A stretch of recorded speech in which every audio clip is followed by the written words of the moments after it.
கர்த்தருடைய பரிசுத்த நாமத்துக்கு ஸ்தோத்திரம். நாம் ராஜாக்களும் ஆசாரியர்களும் என்ற தலைப்பிலே நாம் தொடர்ந்து பார்த்து கொண்டிருக்கிறோம். நாம் தேவனுடைய ராஜ்யத்திலே, கிங்டம் ஆஃப் காட் ராஜ்யத்திலே நாம் ராஜாக்களும் ஆசாரியர்களுமாக இருக்கிறோம். எனவே இந்த ராஜ்யம் என்றால் என்ன என்பதை நாம் இந்த நாளிலே பார்க்கலாம்.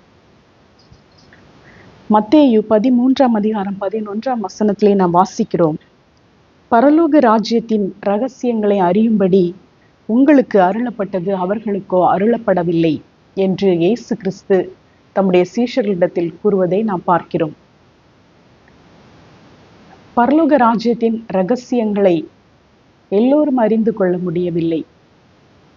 அதை குறித்து ஆர்வமாக இருக்கிறவர்களுக்கு கர்த்தர் அதை வெளிப்படுத்துகிறவராக இருக்கிறார். இன்றைய காலகட்டத்திலே இந்த ராஜ்யம் என்ற சொல் நம்முடைய கிறிஸ்தவ வட்டாரத்திலே மிகவும் அதிகமாக பிரபலமாக இருக்கிறது. கிங்டம் மிஷன், கிங்டம் ஜெனரேஷன் என்று இந்த கிங்டம் ராஜ்யம் என்று சொல்லி இந்த வார்த்தையை நாம் அதிகமாக பயன்படுத்துகிறோம். ஆனால் எத்தனை பேர் உண்மையாக இந்த ராஜ்யம் என்ற வார்த்தையின் அர்த்தத்தை புரிந்திருக்கிறோம் என்று தெரியவில்லை. எல்லோருமே அதன் உண்மையான அர்த்தத்தை தெரிந்துதான் பேசுகிறார்களா, அல்லது எல்லோரும் சொல்வதனாலே நாமும் ராஜ்யம் என்று சொல்லுகிறோம் என்று அநேகர் சொல்லுகிறார்களா என்பது நமக்கு தெரியவில்லை. ஏன் நான் இவ்வாறு சொல்லுகிறேன் என்றால், எனக்கு அநேக நாட்களாக ராஜ்யம் என்று சொல்லும்போது அதனுடைய அர்த்தம் இப்பொழுது நான் உங்களுக்கு சொல்ல போகிற அளவிற்கு எனக்கு கொஞ்ச நாளைக்கு முன்பு வரை தெரியாமல் இருந்தது.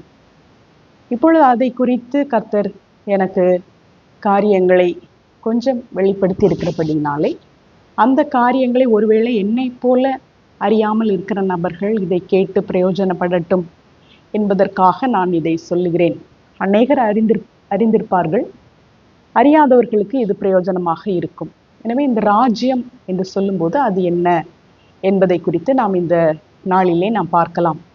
ராஜாக்களும் ஆசாரியர்களும் என்ற இந்த சீரீஸ்லே நாம் ராஜ்யத்தை குறித்து பார்க்க வேண்டிய அவசியம் என்ன என்றால், நாம் தேவனுடைய ராஜ்யத்தில் தான் ராஜாக்களும் ஆசாரியர்களுமாக இருக்கிறோம். நாம் இந்த தமிழ்நாட்டிற்கு ராஜாவாகவோ ஆசாரியராக நம்மை ஒரு அஃபிஷியலாக உலகத்தார் அனைவரும் காண்கிற அளவிலே இப்பொழுது நம்மை அபிஷேகம் செய்து வைக்க மாட்டார்கள். தேவனுடைய ராஜ்யத்திலே நாம் ராஜாக்களும் ஆசாரியர்களுமாக இருக்கிறோம். எனவே தான் நாம் இந்த தேவனுடைய ராஜ்யம் என்றால் என்ன என்பதை குறித்து நாம் அறிந்து கொள்ள வேண்டியது அவசியமாக இருக்கிறது.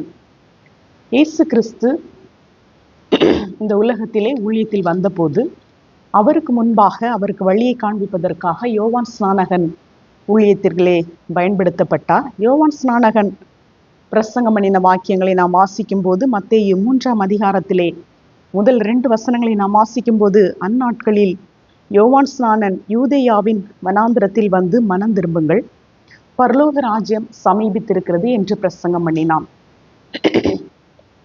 யோவான் ஸ்நானகன் பரலோக ராஜ்யம் சமீபித்திருக்கிறது என்று பிரசங்கம் பண்ணுகிறார்.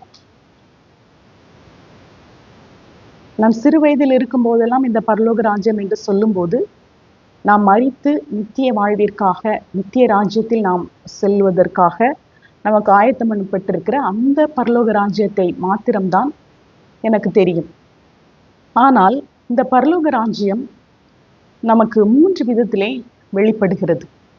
இப்பொழுது நாம் வாழ்ந்து கொண்டிருக்கிற நாட்களிலே நாம் பரலோக ராஜ்யத்தை அனுபவிக்க முடியும். நம்முடைய உள்ளான மனிதனிலே நாம் பரலோக ராஜ்யத்தை அனுபவிக்க முடியும். அதைத்தான் நாம் ரோமரிலே வாசிக்கிறோம். பரிசுத்த ஆவியின் சந்தோஷம் என்று. தேவனுடைய ராஜ்யம் பரிசுத்த ஆவியின் சந்தோஷம் என்று நாம் ரோமரிலே வாசிக்கிறோம். அந்த பரிசுத்த ஆவியின் சந்தோஷம், அதன் மூலமாக, பரிசுத்த ஆவியின் மூலமாக நாம் தேவனுடைய ராஜ்யத்தை இப்பொழுது நாம் வாழ்ந்து கொண்டிருக்கிற இந்த நாட்களிலே நாம் அனுபவிக்க முடியும். தற்காலம் நாம் பரலோக ராஜ்யத்தை அனுபவிப்பது. இரண்டாவதாக, நாம் மறுரூபமான சரீரத்திலே 1000 வருட அரசாட்சியிலே இயேசு கிறிஸ்து இதே பூமியிலே அவர் ராஜாவாக வீற்றிருப்பார் தாவீதின் சிங்காசனத்தில் ராஜாவாக வீற்றிருந்து 1000 வருட அரசாட்சி செய்யும் போது நாம் மறுரூபம் அடைந்தவர்களாக அவரோடு கூட நாம் ஆளுகை செய்ய போகிறோம். அந்த 1000 வருட அரசாட்சியிலே நாம் தேவனுடைய ராஜ்யத்தை அனுபவிக்க போகிறோம். மூன்றாவதாக நித்தியமாக வெளிப்படுத்தல் கடைசி அதிகாரங்களில் வாசிக்கிறோம் அல்லவா, புதிய வானம் புதிய பூமி, எருசலேம் தேவனுடைய நகரம் தேவனை விட்டு இறங்கி கீழே வருகிறதை நான் கண்டேன் என்று யோவான் எழுதுகிறார். அந்த எருசலேம், புதிய எருசலேம் தலைநகரமாக இருக்கும்போது புதிய வானம் புதிய பூமியிலே நித்தியமாக நித்திய ராஜ்யம், இட்டர்னல் லைஃப், நித்திய ஜீவன், மரணமே இல்லாத ஒரு வாழ்க்கை, அந்த வாழ்க்கைக்கு முடிவே இல்லை. அந்த பரலோக ராஜ்யத்தை நாம் அனுபவிக்க போகிறோம். அதற்கு முடிவே இல்லை. இப்பொழுது நாம் அனுபவிக்கிற பரலோக ராஜ்யத்தின் வாழ்க்கையானது, இந்த அனுபவமானது நம்முடைய ஆவி நம்முடைய சரீரத்தை விட்டு பிரியும் போது அது முடிவடையும். 1000 வருட அரசாட்சி, அது 1000 வருடம். அதற்கு பின்பாக பரலோக ராஜ்யம், அது முடிவே இல்லாமல் நித்தியமாக இட்டர்னல் லைஃப், இது நித்திய ராஜ்யமாக இருக்கிறது. எனவே 3 விதமாக தேவனுடைய ராஜ்யம் நமக்கு அருளப்பட்டிருக்கிறது. இது வேதாகமத்தின் ஆதியாகமத்தில இருந்து இந்த ராஜ்யம் எவ்விதமாக காணப்படுகிறது என்பதை நாம் இந்த நாளிலே பார்க்கலாம். ஆதியாகமத்திலே கர்த்தர் ஏதேன் தோட்டத்தை உண்டாக்கி ஏதேன் தோட்டத்திலே ஆதாமையும் ஏவாளையும் கொண்டு வந்து வைக்கிறார். ஆதாமையும் ஏவாளையும் கர்த்தர் எதற்காக படைத்தார்? அவர் ஒருவனை அல்லவா படைத்தார். ஏன் அவனை படைத்தார்? ஆவி அவருக்குள் பரிபூரணமாக இருந்ததே, பின் ஏன் அவனை படைத்தார்? தெய்வ பக்தியுள்ள சந்ததியை பெரும்படிக்கு தானே என்று நாம் வாசிக்கிறோம். ஆதாமையும் ஏவாளையும் கர்த்தர் எதற்காக படைத்தார் என்றால், தெய்வ பக்தியுள்ள சந்ததியை பெரும்படியாக. ஆதியாகமம் 1ஆம் அதிகாரத்திலே நாம் வாசிக்கிறோம், மனிதனை உருவாக்கும் போது கர்த்தர் பிதா குமாரன் பரிசுத்த ஆவியானவர் அவர்கள் மூவருக்குள்ளாக அவர்கள் பேசி, நமது சாயலின்படியையும் நமது ரூபத்தின்படியையும் நாம் மனிதனை உண்டாக்குவோம் என்று சொல்லி நம்மை தேவனுடைய சாயலாக அவருடைய ரூபமாக நம்மை உண்டாக்கினார். 28ஆம் வசனத்தில் நாம் வாசிக்கும் போது, பின்பு தேவன் அவர்களை நோக்கி, நீங்கள் பல்லுகி பெருகி பூமியை நிரப்பி அதை கீழ்ப்படுத்தி ஆண்டு கொள்ளுங்கள் என்று சொல்லி தேவன் அவர்களை ஆசீர்வதித்தார். பலுகி பெருக சொல்லி ஆசீர்வதிக்கிறார். பூமி அனைத்தையும் ஆண்டு கொள்ளுங்கள் என்று சொல்லி ஆசீர்வதிக்கிறார். தேவ சாயலாக படைக்கப்பட்ட அந்த மனிதன் ஆதாம் தேவ தன்மை உள்ளவராக உருவாக்கப்பட்டிருந்தார். தேவனைப் போலவே பாவம் செய்ய கூடாதவராக, பாவ சிந்தை இல்லாதவராக உண்டாக்கப்பட்டிருந்தார். புதிய ஏற்பாட்டிலே நாம் வாசிக்கிறோம், பவுல் சொல்லுகிறார், எங்களுக்கோ கிறிஸ்துவின் சிந்தை உண்டாயிருக்கிறது. இவ்விதமாக கிறிஸ்துவின் சிந்தை உடையவர்களாக நாம் நம்முடைய உள்ளான மனுஷன் ஒவ்வொரு நாளும் மறுரூபப்பட வேண்டும் என்று நாம் இப்பொழுது அதற்காக ஆயத்தப்படுகிறோம். அதற்காக தேவனிடத்தில் நாம் விண்ணப்பம் செய்கிறோம். இந்த ஆதாம் இவ்விதமாகத்தான் அவர் படைக்கப்பட்டிருந்தார். தேவனுடைய சாயலாக கிறிஸ்துவின் சிந்தை உடையவராக அவர் படைக்கப்பட்டிருந்தார். அவர் பாவம் அவருக்குள் எவ்வளவேனும் இல்லை. தேவனைப் போலவே தேவத்தன்மை உள்ள வாழ்க்கை அவருக்கு கொடுக்கப்பட்டிருந்தது. அவர் இன்னும் அதிகமாக தெய்வ பக்தியுள்ள சந்ததியை பெற்றெடுத்து அழியாமையுள்ள வாழ்க்கையை, நாம் எப்படி பரலோக ராஜ்யத்திலே நித்திய ராஜ்யத்திலே அழியாமையுள்ள வாழ்க்கையை, முடிவில்லாத வாழ்க்கையை வாழப்போகிறோமோ, அதே போல அந்த வாழ்க்கை தான் ஏதேன் தோட்டத்திலே கர்த்தர் அவர்களுக்கு கொடுத்தார். அவர்கள் மாம்சத்தில் இருந்து பலுகி பெருகி தெய்வத்தன்மையுள்ள வாழ்க்கையாக வாழ்வதற்காக அவர் சிருஷ்டிக்கப்பட்டார்கள். ஆனால் அவர்கள் சர்ப்பத்தின் வார்த்தைக்கு செவி கொடுத்த போது பாவம் உள்ளே வந்தபடியினாலே அங்கு 2 விதமான மரணம் ஏற்படுகிறது. தேவன் சொன்னார், அந்த பழத்தை புசிக்கும் நாளில் நீ சாகவே சாவாய் என்று. அந்த பழத்தை புசித்த உடனே சரீர மரணம் ஏற்படவில்லை, உடனடியாக ஏற்படவில்லை. ஆதாம் 900 வருடங்களுக்கு மேலாக அவர் உயிரோடு வாழ்ந்தார் மாம்சத்திலே. எனவே 2 மரணங்கள் அங்கு உள்ளே வந்தது. இந்த மாம்சமும் அழியாமையாகத்தான் அவர்களுக்கு கொடுக்கப்பட்டிருந்தது. மரணம் என்பதே இல்லை. இந்த சாகவே சாவாய் என்று சொன்ன அந்த பழத்தை புசிக்கும் போது சாகவே சாவாய் என்று சொன்ன போது ஆவிக்குரிய மரணம் ஏற்பட்டது. தேவனோடு கூட உள்ள அவர்களுடைய தொடர்பு அவர்களுக்கு பிரிந்து போனது. ஆண்டு கொள்ளுங்கள் என்று சொல்லி ஆளுகையை கொடுத்திருந்தார். அந்த ஆளுகை அவர்களிடமிருந்து நீக்கப்பட்டது. இது ஆவிக்குரிய மரணமாக இருக்கிறது. அவர்கள் தேவனோடு கூட தொடர்பு கொள்ள முடியாமல் ஆளுகையை இழந்து விட்டார்கள். அவ்விதமாக தோட்டத்தை விட்டு வெளியேற்றப்பட்டார்கள். கர்த்தர் அவர்களிடத்திலே கேட்கும்போது ஆதாமை பார்த்து சொல்லுகிறார்,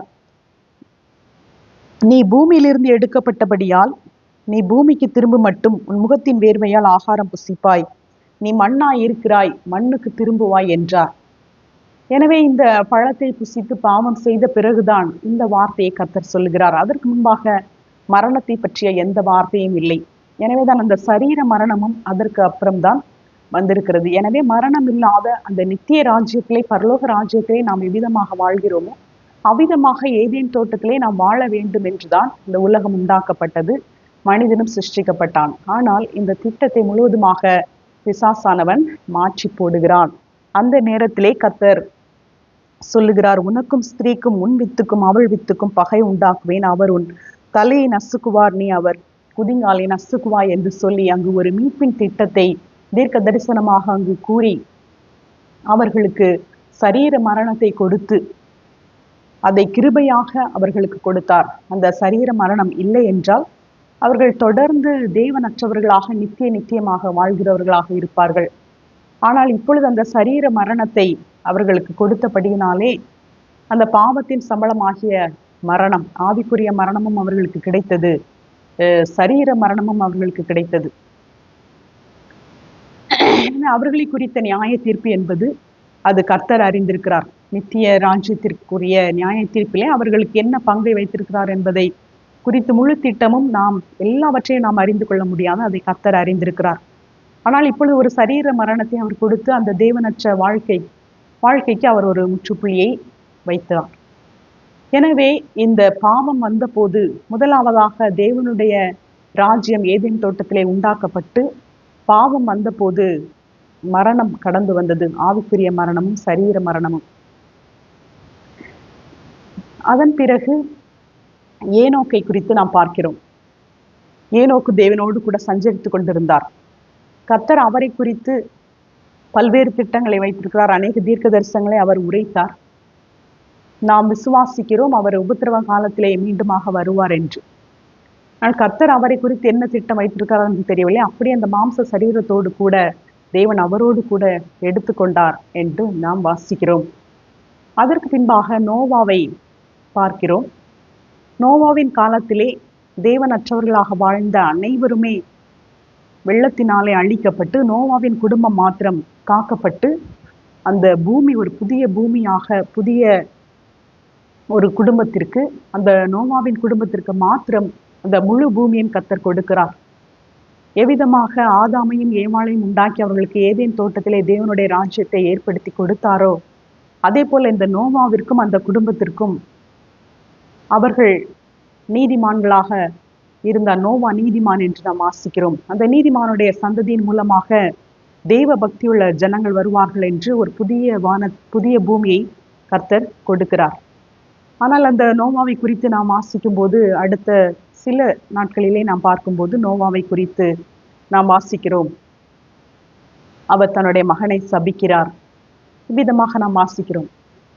எனவே அவர்கள் இவ்விதமாக தெய்வ பக்தியுள்ள சந்ததியை அவர்கள் கட்டி எழுப்பவில்லை. நாம் வாசித்தோம், அவர் ஒருவனை அல்லவா படைத்தார், தெய்வ பக்தியுள்ள சந்ததியை பெரும்படிக்குத்தானே. ஆதாமுக்கும் ஏவாளுக்கும் நீங்கள் பலுகி பெருகுங்கள் என்று சொன்னார். தெய்வ தன்மையுள்ள மக்கள் பலுகி பெருக வேண்டும், அதுதான் மனிதன் உண்டாக்கப்பட்ட நோக்கம். ஆனால் இந்த நோவாவின் மூலமாகவும் இப்படிப்பட்ட தெய்வ பக்தியுள்ள சந்ததி வரவில்லை. இவர்களுக்கும் அந்த ஆதாமுக்கு கொடுத்த ஆசீர்வாதத்தை போலவே அவர் ஆசீர்வாதங்களை கொடுத்ததை நாம் பார்க்கிறோம். 9ஆம் அதிகாரத்திலே அந்த ஆசீர்வாதங்களை நாம் பார்க்கலாம். நீங்கள் பலுகி பெருகி பூமியை நிரப்புங்கள், உங்களை பற்றிய பயமும் அச்சமும் பூமியில் உள்ள சகல மிருகங்களுக்கும் ஆகாயத்தில் உள்ள சகல பறவைகளுக்கும் உண்டாயிருக்கும் என்று சொல்லி அந்த அதிகாரத்திலே நாம் முழுவதுமாக வாசிக்கும் போது நாம் பார்க்கிறோம். அங்கு ஒரு நித்திய உடன்படிக்கையை கர்த்தர் ஏற்படுத்துகிறார். இனிமேல் வெள்ளத்தினாலே பூமியை நான் அழிக்க மாட்டேன் என்று ஒரு வானவில்லை கர்த்தர் வைத்து ஒரு நித்திய உடன்படிக்கை அவர் ஏற்படுத்துகிறார். ஆனாலும் அவர்கள் மூலமாக ஒரு தெய்வ பக்தி உள்ள சந்ததி உருவாகவில்லை. எனவே கர்த்தர் அதன் பின்பாக இந்த பூமியை முழுவதுமாக நாம் அழிக்க வேண்டாம், இந்த மனிதர்களை அழிக்க வேண்டாம், ஒரு குறிப்பிட்ட மனிதனை, கர்த்தரை விசுவாசிக்கிற ஒரு மனிதனை தேர்ந்தெடுத்து அவர் மூலமாக சந்ததியை, தெய்வ பக்தியுள்ள சந்ததியை உருவாக்கி அவர்கள் மத்தியிலே தேவனுடைய ராஜ்யத்தை ஸ்தாபிப்பதற்கான திட்டத்தை நாம் ஆபிரகாமின் வாழ்க்கையிலே நாம் பார்க்கிறோம். தேராகு, ஆபிரகாமுடைய தகப்பனாகிய தேராகு கானான் தேசத்திற்கு வருவதற்காக புறப்பட்டு வருகிறார். ஆரானிலே வந்தபோது அவர்கள் அங்கே தங்கியிருக்கிறார்கள். அங்கே தேராகு மரித்து விடுகிறார். எனவே ஆபிரகாமை போல அநேகருக்கு இந்த அழைப்பு கொடுக்கப்பட்டிருக்கலாம். கானான் தேசத்திற்கு நீங்கள் வாருங்கள், கானான் தேசத்திற்கு புறப்பட்டு வர வேண்டும். நீங்கள் வந்தீர்கள் என்றால் அந்த கானான் தேசத்தை நான் உங்களுடைய சந்ததிக்கு சுதந்திரமாக தருகிறேன் என்று கர்த்தர் பேசுகிறார். அந்த வார்த்தையை ஆபிரகாம் விசுவாசிக்கிறார். ஒரு தேசத்தை சுதந்திரமாக தருவேன் என்று கர்த்தர் சொன்னபோது அந்த வார்த்தையை விசுவாசித்தார். ஆபிரகாம் தேவனை விசுவாசித்தான், அதை அவனுக்கு நீதியாக எண்ணினார். கர்த்தர் அந்த தேசத்தை நமக்கு தருவார் என்ற வார்த்தையை விசுவாசிப்பதுதான் அவர்களுக்கு கொடுக்கப்பட்ட ஒரு காரியம். அந்த வார்த்தையை விசுவாசித்து அவர்கள் கானான் தேசத்திற்கு வருகிறார்கள். ஆபிரகாம் 12ஆம் அதிகாரத்திலே நாம் வாசிக்கிறோம். 5ஆம் வசனத்திலே அவர்கள் கானான் தேசத்துக்கு புறப்பட்டு போய் கானான் தேசத்தில் சேர்ந்தார்கள். அவர்கள் கானான் தேசத்தில் போய் சேர்ந்த போது 7ஆம் வசனத்திலே நாம் பார்க்கிறோம், கர்த்தர் ஆபிரகாமுக்கு தரிசனமாகி உன் சந்ததிக்கு இந்த தேசத்தை கொடுப்பேன் என்று சொல்கிறார். 13ஆம் அதிகாரத்திலே அந்த தேசத்தின் எல்லையை அவர்களுக்கு சொல்லுகிறார்.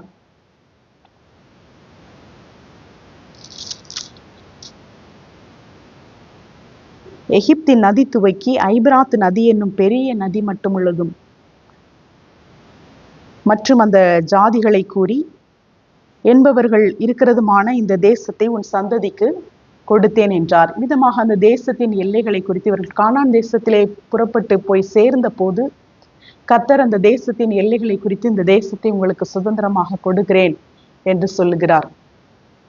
அதன் பின்பாக கர்த்தர் அவர்களுக்கு ஒரு நியமத்தை ஏற்படுத்துகிறார், ஒரு உடன்படிக்கையை செய்கிறார். விருத்த சேதனம் என்ற உடன்படிக்கை. அது அவர்கள் தெய்வ பக்தி உள்ள சந்ததி உள்ளவர்களாக தங்களை தேவனுக்கென்று அவர்கள் பொருத்தனை பண்ணி கொள்வதற்காக ஒரு அடையாளமாக விருத்த சேதனத்தை கர்த்தர் ஏற்படுத்துகிறார். அந்த விருத்த சேதனம் ஆபிரகாம், இஸ்மவேல், ஈசாக்கு இவர்களுக்கு செய்யப்பட்டது. ஏசா, யாக்கோபிற்கும் செய்யப்பட்டது. கேத்தூராளின் பிள்ளைகளுக்கும் ஒருவேளை அந்த விருத்த சேதனம் செய்யப்பட்டிருக்கலாம். இப்படி விருத்த சேதன உடன்படிக்கையிலும் அநேக சந்ததிகள் வந்துவிட்டார்கள்.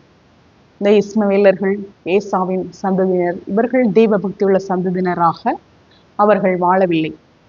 எனவே யாக்கோபு என்ற அந்த சந்ததியை இஸ்ரவேல் என்று யாக்கோபுக்கு பெயரிட்டு இஸ்ரவேல் சந்ததியை கர்த்தர் தெய்வ பக்தி உள்ள சந்ததியாக வாழ்வதற்காக அவர்களை தெரிந்து கொள்ளுகிறார். அவர்களுக்கு கர்த்தர் நீதி நியாயங்களை கொடுக்கிறார், நியாய பிரமாணத்தை கொடுக்கிறார். அவர்களோடு கூட இரத்தத்தினாலே உடன்படிக்கை செய்கிறார். இந்த நியாய பிரமாணங்களை கைக்கொள்வோம் என்று அவர்கள் இரத்தத்தினாலே உடன்படிக்கை செய்கிறார்கள்.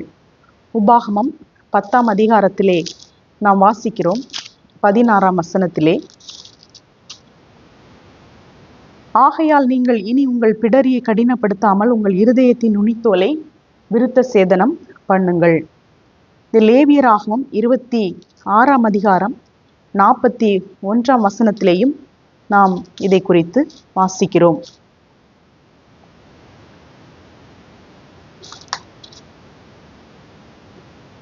விருத்த சேதனம் இல்லாத தங்கள் இருதயத்தை தாழ்த்தி, விருத்த சேதனம் இல்லாத இருதயம். எனவே விருத்த சேதனம் என்பது இருதயத்தில் ஏற்பட வேண்டும் என்று இந்த இஸ்ரவேல் ஜனங்களுக்கு கர்த்தர் சொல்லுகிறார்.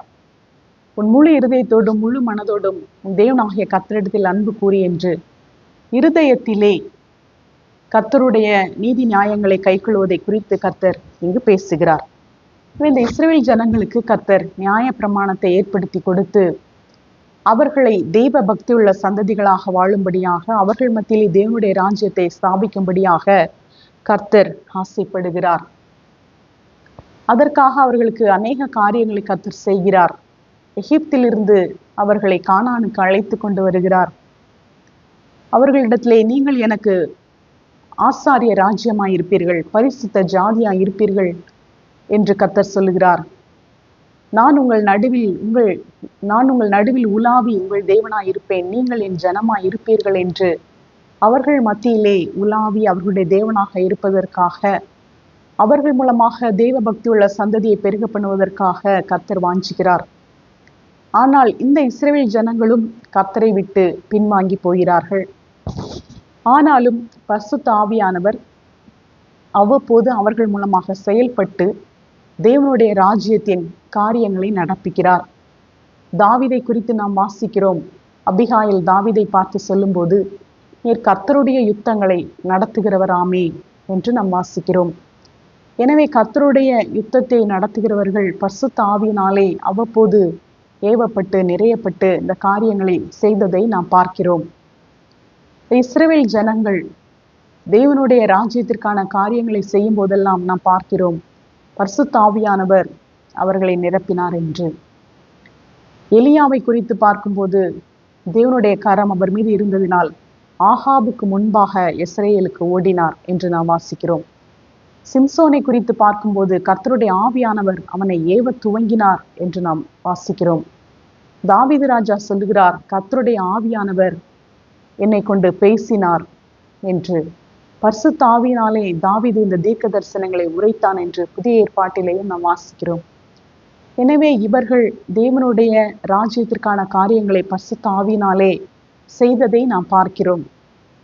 ஆனாலும் பரிசுத்த ஆவியானவர் நிரந்தரமாக இவர்களுக்குள்ளே தங்கி இராதபடியினாலே இவர்கள் அவ்வப்போது வழிவி போகிறவர்களாக இருந்ததை நாம் பார்க்கிறோம். நியாய பிரமாணத்தையும் ஒருவராலும் நிறைவேற்ற முடியாத அளவிற்கு இருந்ததையும் நாம் பார்க்கிறோம். எனவே இப்பொழுதுதான் இந்த யோவான் ஸ்நானகன் வந்து பிரசங்கம் பண்ணுகிறார், மனம் திரும்புங்கள், பரலோக ராஜ்யம் சமீபித்திருக்கிறது என்று. இயேசு கிறிஸ்து தன்னுடைய ஊழியத்தை துவங்கும் போது அவரும் முதல் வார்த்தையாக இப்படிப்பட்ட வார்த்தைகளை பிரசங்க வார்த்தையாக அவர் இதைத்தான் சொல்லுகிறார். மத்தேயு 4ஆம் அதிகாரத்திலே 17ஆம் வசனத்திலே, அது முதல் இயேசு மனம் திரும்புங்கள், பரலோக ராஜ்யம் சமீபித்திருக்கிறது என்று பிரசங்கிக்க தொடங்கினார். எனவே இந்த தெய்வ பக்தியுள்ள சந்ததி, தெய்வ தன்மையுள்ள ஜனங்கள் பெருக வேண்டும்.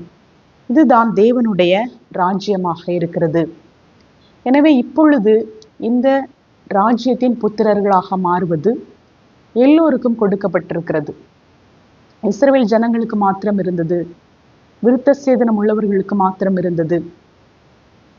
ஆனால் இப்பொழுது உலகத்தில் உள்ள அனைவருக்கும் எந்தவித வித்தியாசமும் இல்லாமல், யூதன் என்றும் இல்லை, கிரேக்கன் என்றும் இல்லை, ஆண் என்றும் இல்லை, பெண் என்றும் இல்லை, அடிமை என்றும் இல்லை, சுயாதீனன் என்றும் இல்லை, உலகத்தில் உள்ள அனைத்து மக்களும் இந்த தேவனுடைய ராஜ்யத்தின் புத்திரர்களாக மாறும்படியான வாய்ப்பு இப்பொழுது நமக்கு கொடுக்கப்பட்டிருக்கிறது. இப்பொழுது நாம் தேவனுடைய ராஜ்யத்திலே பிரவேசித்து ராஜ்யத்தின் புத்திரர்களாக நாம் வாழ வேண்டும் என்றால் நாம் என்ன செய்ய வேண்டும்? யோவான் 3ஆம் அதிகாரத்திலே நாம் வாசிக்கிறோம். இயேசு நிக்கோதேமினிடத்திலே சொல்லுகிறார், ஒருவன் ஜலத்தினாலும் ஆவினாலும் பிறவாவிட்டால் தேவனுடைய ராஜ்யத்தில் பிரவேசிக்க மாட்டான் என்று. நாம் ஜலத்தினாலும் ஆவியினாலும் பிறக்கும் போது இந்த தேவனுடைய ராஜ்யத்திலே நாம் பிரவேசிக்கிறோம். நாம் ஜலத்தினால் பிறப்பது ஞானஸ்நானம் எடுப்பது. நாம் ஞானஸ்நானம் எடுப்பது இயேசுவை விசுவாசித்து நாம் ஞானஸ்நானம் எடுக்கிறோம். நம்முடைய பாவங்களுக்காக அவர் மரித்தார், அடக்கம் பண்ணப்பட்டார், 3ஆம் நாள் உயிரோடு எழுந்தார் என்று நாம் விசுவாசித்து ஞானஸ்நானம் எடுக்கிறோம். விதமாக நாம் விசுவாசித்து ஞானஸ்நானம் எடுக்கும்போது பிதாவானவர் தம்முடைய பரிசுத்த ஆவியை நமக்கு தந்தருளுகிறார். இந்த பரிசுத்த ஆவியானவர் நமக்குள்ளாக வந்து வாசம் செய்யும் போது நம்முடைய உள்ளான மனிதன் மறுபடியுமாக உயிர் தெழுகிறான். இந்த ஆதாமின் காலத்திலே ஆவிக்குரிய மனிதன் மரித்தான் அல்லவா, சாகவே சாவா என்று. உள்ளான மனிதன் மரித்தவன். பரிசுத்த ஆவியானவர் நமக்குள்ளாக வரும்போது அவன் மீண்டுமாக உயிர் தெழுகிறான், ஜீவனை பெற்றுக்கொள்ளுகிறான். இதுதான் நித்திய ஜீவனாக இருக்கிறது. இவ்விதமாக உயிர் தெழுந்த இந்த மனிதன் பரிசுத்த ஆவியானவரால் மீண்டுமாக ஜீவனை பெற்றுக்கொண்ட இந்த உள்ளான மனிதன் நித்திய ஜீவனை பெற்றுக்கொண்டவனாக இருக்கிறான். பரிசுத்த ஆவியை பெற்றுக்கொண்டவன் நித்திய ஜீவனை பெற்றுக்கொண்டவனாக இருக்கிறான். இவ்விதமாக பரிசுத்த ஆவியை பெற்றுக்கொண்டவர்கள் ஒவ்வொரு நாளும் தங்களுடைய ஆத்துமாவிலேயும் மறுரூபமாக வேண்டும்.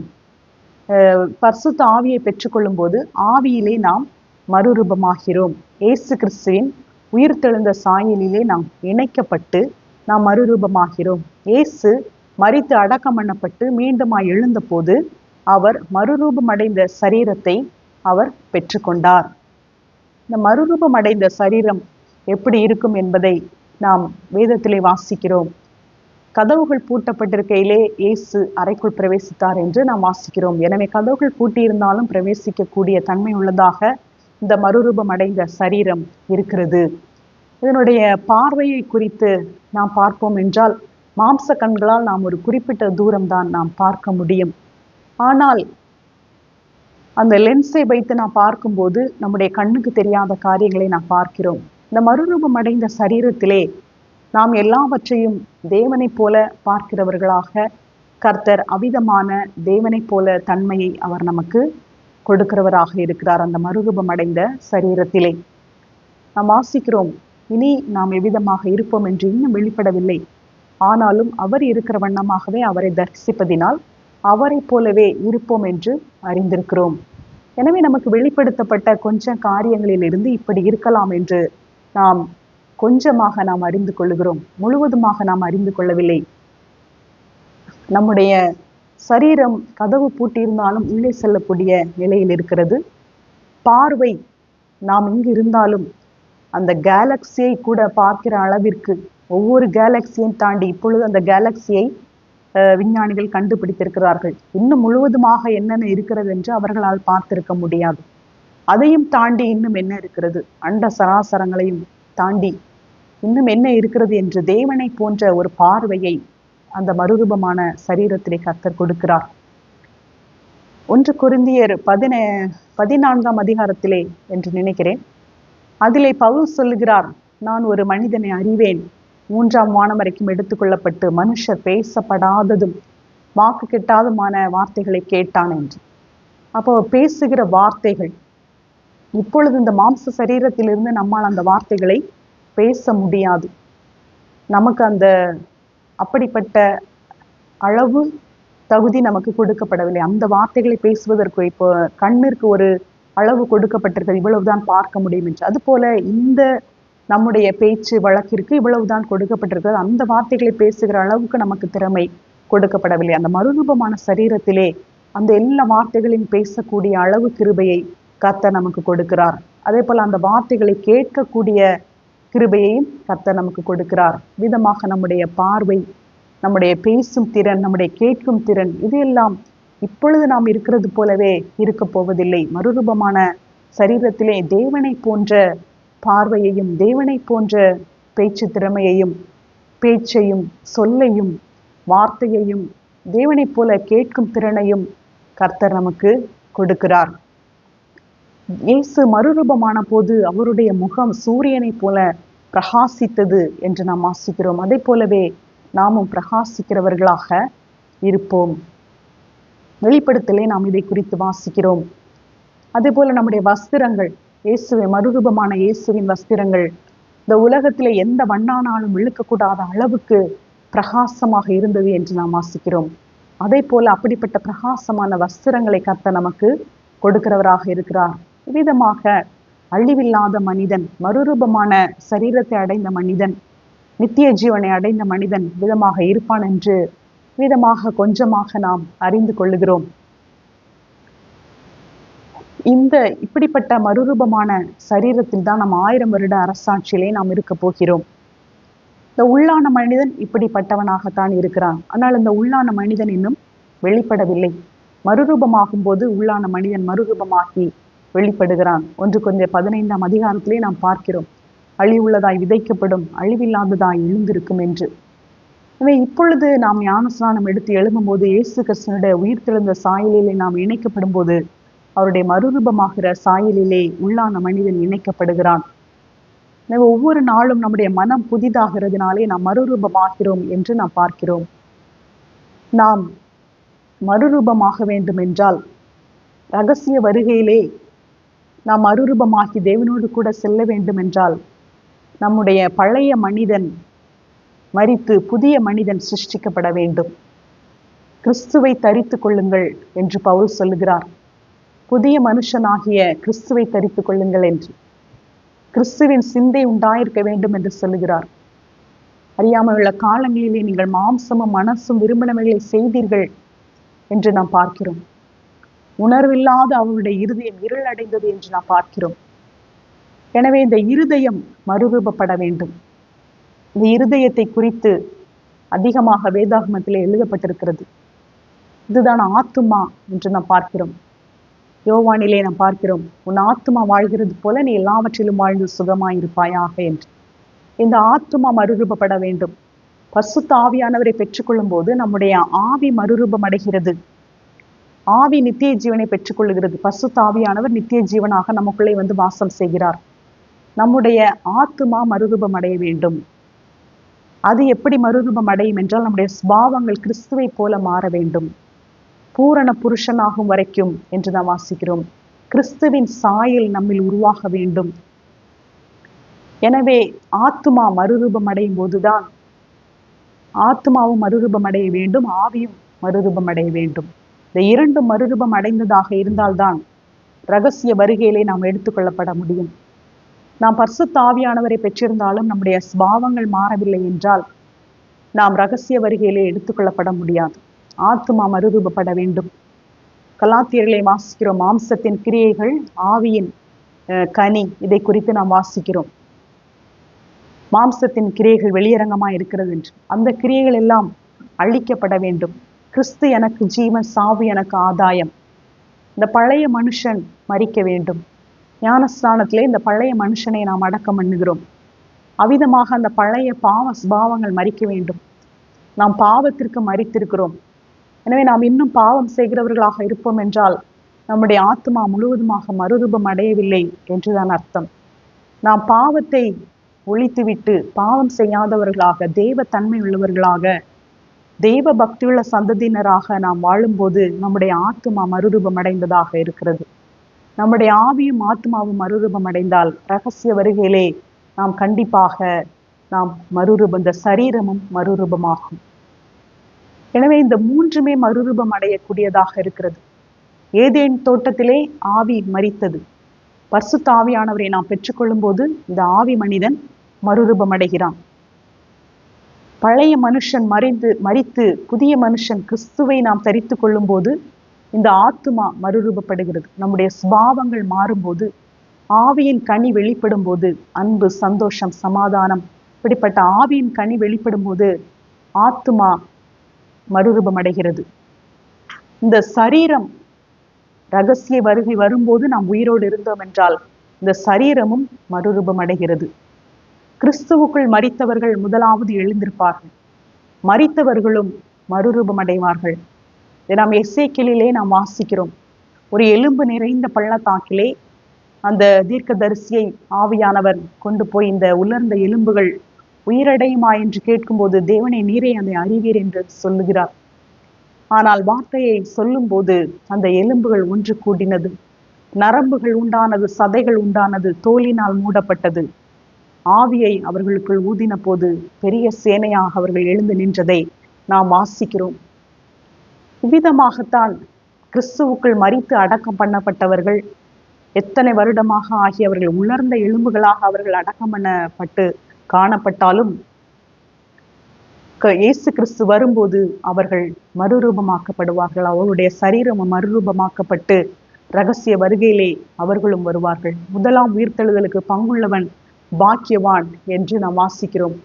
எனவே ஏற்கனவே மரித்த பரிசுத்தவான்கள் ரகசிய வருகையிலே அவர்கள் முதலாவது உயிர்த்தெழுந்து அவர்கள் தேவனோடு கூட ஆகாயத்திலே காணப்படுவார்கள். பின்பு உயிரோடு இருக்கிற நாமும் மறுரூபமடைந்து அவரோடு கூட எடுத்துக்கொள்ளப்படுவோம். எனவே இந்த ஆவி, ஆத்ம, சரீரம் மூன்றுமே மறுரூபம் அடைய வேண்டும். பரிசுத்த ஆவியானவரை பெற்றுக்கொள்ளும் போது நம்முடைய ஆவி மறுரூபம் அடைகிறது. கிறிஸ்துவின் சாயலாக நாம் மாறும்போது ஆத்மா மறுரூபம் அடைகிறது. ரகசிய வருகையிலே சரீரம் மறுரூபம் அடைகிறது. எனவே நாம் இப்பொழுது தேவனுடைய ராஜ்யத்தை குறித்து நாம் பார்த்து கொண்டிருக்கிறோம். இந்த நியாய பிரமாணத்திலே வாழ்ந்த ஜனங்களிடத்திலிருந்து தேவனுடைய ராஜ்யத்தை கர்த்தர் எல்லோருக்கும் கொடுத்ததை நாம் மத்தேயு 21:43 வாசிக்கிறோம். ஆகையால் தேவனுடைய ராஜ்யம் உங்களிடத்திலிருந்து நீக்கப்பட்டு அதற்கு ஏற்ற கனிகளை தருகிற ஜனங்களுக்கு கொடுக்கப்படும். எனவே இப்பொழுது தேவனுடைய ராஜ்யம் இஸ்ரவேல் ஜனங்களுக்கு மாத்திரமின்றி இருந்தது, அவர்களிடமிருந்து எடுக்கப்பட்டு நமக்கு கொடுக்கப்பட்டிருக்கிறது. எனவே இஸ்ரவேல் ஜனங்களுக்கு இல்லை என்று இல்லை, கனிகளை தருகிற ஜனங்களுக்கு கொடுக்கப்படும். அப்ப அந்த கனிகள் என்று சொல்லும்போது ஆவியின் கனிகளை நாம் பார்க்கிறோம். யோவான் 15 நாம் வாசிக்கிறோம், நானே திராட்சை செடி, நீங்கள் கொடிகள். ஒருவன் என்னிலும் நான் அவனிலும் நிலைத்திருந்தால் அவன் மிகுந்த கனிகளை கொடுப்பான். என்னை அல்லாமல் உங்களால் ஒன்றும் செய்யக்கூடாது. இயேசு திராட்சை செடியாக இருக்கிறார், அவரோடு கூட நாம் கொடிகளாக இணைந்திருந்தால் நாம் கனிகளை கொடுக்கிறவர்களாக இருப்போம். இந்த கனி என்பது அன்பிலே துவங்குகிறது. நான் உங்களில் அன்பாயிருந்தது போல நீங்களும் ஒருவரில் ஒருவர் அன்பாயிருங்கள் என்கிற புதிய கட்டளையை உங்களுக்கு கொடுக்கிறேன் என்று இயேசு அந்த ராவிருந்திலே சொன்னதை நாம் பார்க்கிறோம். இந்த புதிய கட்டளை இதுதான் நம்முடைய ஆத்துமாவிற்கான கட்டளை. அன்பு கூறுவாயாக. இயேசு நம்மிடத்தில் அன்பு கூர்ந்தது போல நாமும் பிறரிடத்தில் அன்பு கூற வேண்டும். இந்த பரிசுத்த ஆவியானவர் மீண்டுமாக நமக்கு கொடுக்கப்பட்ட போது கர்த்தர் நமக்கு சொன்ன வார்த்தை யோவான் 20 நாம் பார்க்கிறோம். உயிர்த்தெழுந்த இயேசு கிறிஸ்து அவர்கள் மீது ஊதி பரிசுத்த ஆவியை பெற்றுக்கொள்ளுங்கள் என்று சொல்லி, எவர்களுடைய பாவங்களை நீங்கள் மன்னிக்கிறீர்களோ அவைகள் அவர்களுக்கு மன்னிக்கப்பட்டிருக்கும் என்று சொல்கிறார். பரிசுத்த ஆவியை பெற்றுக்கொண்ட நாம், ஆவி மறுரூபமடைந்த நாம் செய்ய வேண்டியது மன்னிக்க வேண்டும். அன்பு என்பது மன்னிப்பதில் இருக்கிறது. தேவன் தம்முடைய ஒரே பேரான குமாரனை நமக்காக கொடுத்தார். எதற்காக? நம்முடைய பாவங்களை மன்னிப்பதற்காக. அவர் எதற்காக மரித்தார்? நம்முடைய பாவங்களை மன்னிப்பதற்காக. எனவே தேவன் தம்முடைய அன்பை நம்முடைய பாவத்தை மன்னிப்பதில் வெளிப்படுத்தினார். அதை போலவே நாமும் நம்முடைய அன்பு கூறுவாயாக என்று கர்த்தர் சொல்லியிருக்கிறார். அன்பு கூறுவது என்பது நான் உன்னை நேசிக்கிறேன் என்று சொல்லுகிற வார்த்தையில் அல்ல. எனவேதான் தேவனுடைய ராஜ்யம் பேச்சில் அல்ல பலத்திலே உண்டாயிருக்கிறது என்று நாம் வாசிக்கிறோம். அன்பு கூறுகிறேன் என்று சொல்லுவதை விட அதை கிரியையிலே காண்பிக்க வேண்டும். இந்த அன்பின் கிரியை என்பது மன்னிப்பது. மன்னிப்பதுதான் மிகச்சிறந்த அன்பின் கிரியையாக இருக்கிறது. நாம் அநேக பரிசுகளை வாங்கி கொடுத்தாலும் அன்பு இல்லாமலும் நம்மால் பரிசுகளை வாங்கி கொடுக்க முடியும். ஆனால் அன்பு இல்லாமல் நம்மால் மன்னிக்க முடியாது. மன்னிப்பது மிகவும் கஷ்டமான காரியமாக இருக்கிறது. கர்த்தர் சொன்னார், ஜீவனுக்கு போகிற வாசல் வழி இடுக்கமும் நெருக்கமுமாய் இருக்கிறது என்று. மற்றவரை அவர்கள் எவ்வளவு அதிகமாக நம்மை காயப்படுத்தி இருப்பார்கள். அநேகர் மிகவும் அதிகமாக நொறுங்குண்ட தன்மையிலே காணப்படுகிறார்கள். வாழ்க்கையிலே அதிகமாக காயப்படுத்தப்பட்ட நபர்கள் உண்டு. வாழ்க்கையிலே அதிகமாக பொய்யான அபாண்டமான பழிச்சொல் சுமத்தப்பட்டவர்கள் உண்டு. ஊழியத்தின் பாதையில் இருக்கிறவர்கள் கூட அதிகமாக பொய்யான குற்றச்சாட்டுகள் சாற்றப்பட்டவர்கள் உண்டு. குடும்பத்திலே கூட சேர்ந்து வாழ்கிறவர்கள் அவர்கள் அநேகமான பொய்யான குற்றச்சாட்டுகளை சொல்லியிருப்பது உண்டு. எனவே ஒருவர் தன்னுடைய வாழ்க்கையிலே மிகவும் அதிகமாக நொறுக்கப்பட்டிருக்க கூடும். ஒரு சிலர் தங்களுடைய தாய் தகப்பன் மூலமாக காயப்படுத்தப்படுகிறார்கள். கணவன் மனைவி மூலமாக, மனைவி கணவன் மூலமாக, பிள்ளைகள் பெற்றோர் மூலமாக, பெற்றோர் பிள்ளைகள் மூலமாக, இப்படியாக உறவுகளின் மூலமாக காயப்படுத்தப்பட்ட நபர்கள் அநேகர் உண்டு. நண்பர்கள் மூலமாக, உறவினர்கள் மூலமாக, அறிமுகமானவர்கள் மூலமாக அநேக நேரங்களிலே நாம் காயப்படுத்தப்படுகிறோம். மன ரீதியாக, சரீர ரீதியாக, பொருளாதார ரீதியாக, தொழில் ரீதியாக, இன்னும் அதிக விதத்திலே நாம் காயப்படுத்தப்படுகிறோம். பிசாசானவன் கொல்லவும் அழிக்கவும் வருகிறான். எனவே ஒருவர் பிறரை காயப்படுத்துகிறார்கள் என்றால் அவர்கள் பிசாசின் ஒரு டூலாக, ஆயுதமாக இருந்து நம்மை காயப்படுத்துகிறார்கள். நம்மை கொல்லவும் அழிக்கவும் அவர்கள் நம்மை காயப்படுத்துகிறார்கள். ஆனாலும் அவர்களை மன்னிப்பதை நாம் தெரிந்து கொள்ள வேண்டும். 7 முறை மட்டுமல்ல, 70 முறை மன்னிக்க வேண்டும் என்று கர்த்தர் சொல்லுகிறார். முடிவில்லாமல் மன்னிக்க வேண்டும். இந்த உவமையிலே நாம் பார்க்கிறோம், 10,000 தாலந்து கடன் வாங்கினவன் 100 வெள்ளிப்பணம் வாங்கினவனை மன்னிக்க முடியாமல் போன போது இவனுக்கு அந்த 10,000 தாலந்து கடன் மீண்டுமாக அவனுக்கு கொடுக்கப்பட்டது. நீ இதை செலுத்தி முடிக்கும் வரை உபாதிக்கிறவர்கள் கையிலே ஒப்பு கொடுக்கப்படுவாய் என்று. எனவே நமக்கு கர்த்தர் அநேக பாவங்களை மன்னித்திருக்கிறார். நம்மை அநேக பேர் காயப்படுத்தி இருக்கலாம். ஆனால் நமக்கும் தேவனுக்குமான வாழ்க்கையை நாம் பார்க்கும்போது நாம் தேவனுக்கு விரோதமாக எத்தனையான பாவங்களை நாம் செய்திருக்கிறோம். நாம் தேவனை எவ்வளவாக நாம் காயப்படுத்தி இருக்கிறோம். யோசேப்பு சொல்லுகிறார், தேவனுக்கு விரோதமாக இந்த பெரிய பாவத்தை நான் செய்வது எப்படி என்று. அவர் பாவத்தை செய்யாமல் தன்னை காத்து கொள்ளுகிறார். தாவீது பாவம் செய்த போது சொல்கிறார், நான் தேவரீர் ஒருவருக்கே விரோதமாக பாவம் செய்தேன் என்று. எனவே நாம் மற்றவர்களை ஒருவேளை காயப்படுத்தாமல் இருந்தாலும் தேவனை நாம் காயப்படுத்தி இருக்கிறோம். நம்மை அவர் மன்னித்திருக்கிறார். அவருடைய இயேசு கிறிஸ்துவுடைய ஜீவனை கொடுத்து நம்மை மன்னித்திருக்கிறார். பிதாவானவர் அவருடைய குமாரனை கொடுத்து நம்மை மன்னித்திருக்கிறார். எனவேதான் இயேசு சொன்னார், நான் உங்களை நேசித்தது போல நீங்களும் மற்றவர்களை நேசியுங்கள் என்று சொல்லி. எனவே மற்றவர்களை மன்னிப்பதிலே தான் நம்முடைய அன்பு வெளிப்படுகிறது. இதுதான் நம்முடைய ஆத்துமா மறுரூபம் அடைவதின் செயலாக இருக்கிறது. எனவே நம்முடைய ஆத்மா மறுரூபம் அடைய வேண்டும் என்றால் நாம் எல்லோரையும் மன்னிக்க வேண்டும். தொடர்ந்து மன்னித்து கொண்டே இருக்க வேண்டும். நம்முடைய ஜீவன் முடியும் வரை நாம் மன்னித்து கொண்டே இருக்க வேண்டும். ஒருவேளை நம்மை கோழை என்று சொல்லலாம், ஆனாலும் நாம் மன்னித்து கொண்டே இருக்க வேண்டும். நாம் பிறரை காயப்படுத்தி இருந்தோம் என்றால் அவர்களிடத்தில் நாம் மன்னிப்பு கேட்க வேண்டும். ஒருவேளை அவர்கள் நமக்கு தவறு செய்திருக்கலாம், ஆனாலும் அதற்கு பதிலாக நாம் ஏதாவது ஒரு ரியாக்ட் பண்ணியிருக்கலாம். ஆனால் நாம் ரியாக்ட் பண்ணது தவறாகத்தான் இருக்கிறது. எனவே நம்முடைய தவறுக்கு நாம் மன்னிப்பு கேட்க வேண்டியது அது நம்முடைய பங்காக இருக்கிறது. அவர்கள் செய்த தவறுக்கு அவர்கள் மன்னிப்பு கேட்கவில்லை என்றாலும் பரவாயில்லை. ஒருவேளை அவர்கள் திருந்தவே இல்லை என்றாலும் பரவாயில்லை. நாம் அவர்களிடத்திலே மன்னிப்பு கேட்டு ஒப்புரவாக வேண்டியது அவசியமாக இருக்கிறது. ஒப்புரவாக்குதலின் ஊழியத்தை கர்த்தர் எங்களுக்கு கொடுத்தார் என்று பவுல் எழுதுகிறார். தேவனோடு கூட நாம் ஒப்புரவாகி இருக்கிறோம். இயேசு கிறிஸ்து நம்முடைய எல்லா பாவங்களை மன்னித்து நம்மை தேவனோடு கூட ஒப்புரவாக்கி நித்திய ஜீவனாகிய பரிசுத்த ஆவியை நமக்கு கொடுத்து நம்மை ராஜ்யத்தின் புத்திரர்களாக மாற்றி இருக்கிறார்.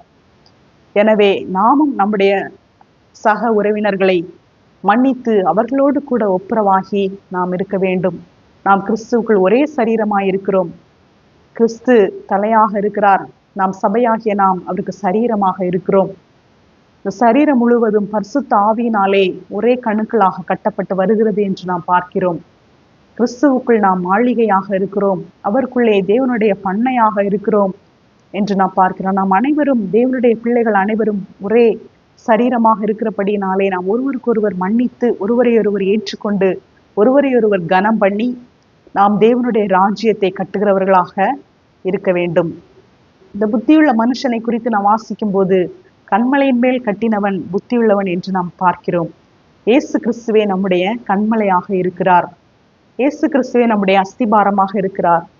இயேசு கிறிஸ்துவாகிய அஸ்திபாரத்தின் மேல் நாம் கட்டுவோம் என்று சொன்னால், அவருடைய சாயலை நாம் தரித்துக் கொள்வோம் என்றால், அவருடைய திவ்ய ஸ்பாவங்கள் நமக்குள்ளே வரும் என்று சொன்னால், நாம் தேவனுடைய ராஜ்யத்தை கட்டுகிறவர்களாக இருப்போம்.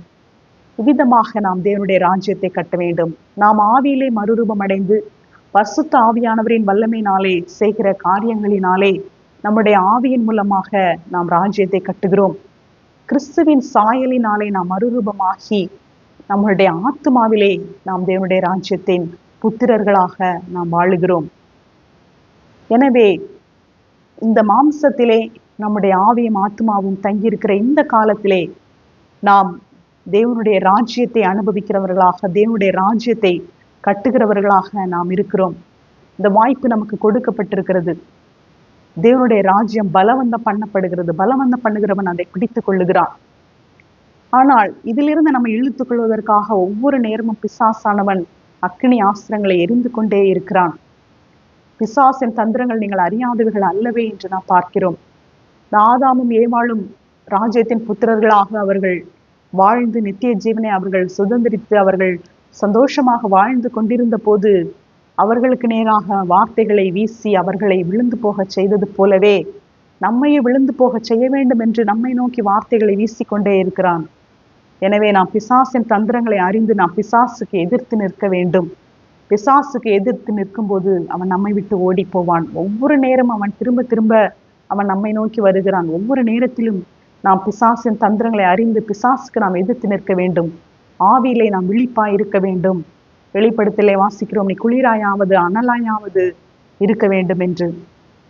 ஆவியிலே அனலாயிருங்கள் என்று நாம் பார்க்கிறோம். ஆவியிலே நாம் விழிப்பாய் இருக்க வேண்டும். தெளிந்த புத்தியுள்ளவர்களாய் இருக்க வேண்டும். நம்முடைய ஆவி விழிப்பாய் இருக்க வேண்டும். நாம் எப்பொழுதும் பரிசுத்த ஆவியானவரால் நிரம்பினவர்களாக அதிகமாக அந்நிய பாஷையிலே பேசி ஜெபிக்கிறவர்களாக நாம் இருக்கும்போது இந்த பிசாசின் தந்திரத்திலே பிசாசின் கண்ணியிலே அகப்படாமல் நம்முடைய ஆவியை நாம் காத்து கொள்ள முடியும். மீட்கப்படும் நாளுக்கென்று மூத்திரையாக பெற்ற பரிசுத்த ஆவியை துக்கப்படுத்தாதிருங்கள் என்று நாம் பார்க்கிறோம். நாம் வீணான வார்த்தைகளை பேசும்போது, கெட்ட வார்த்தைகளை பேசும்போது, நம்முடைய மனதிலே கசப்பு இருக்கும்போது, மன்னிக்காத தன்மை இருக்கும்போது நாம் பரிசுத்த ஆவியானவரை துக்கப்படுத்துகிறோம்.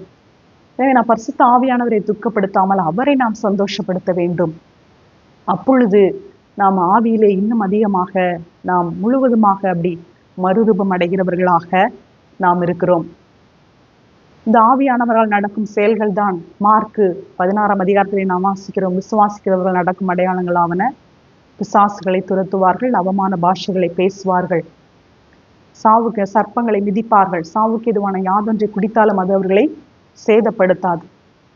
எனவே இந்த மறுரூபம் அடைந்தவர்கள், விசுவாசிக்கிறவர்கள், பரிசுத்த ஆவியை பெற்றவர்கள் செய்கிற காரியங்களை குறித்து நாம் அடுத்த செய்தியிலே நாம் பார்க்கலாம்.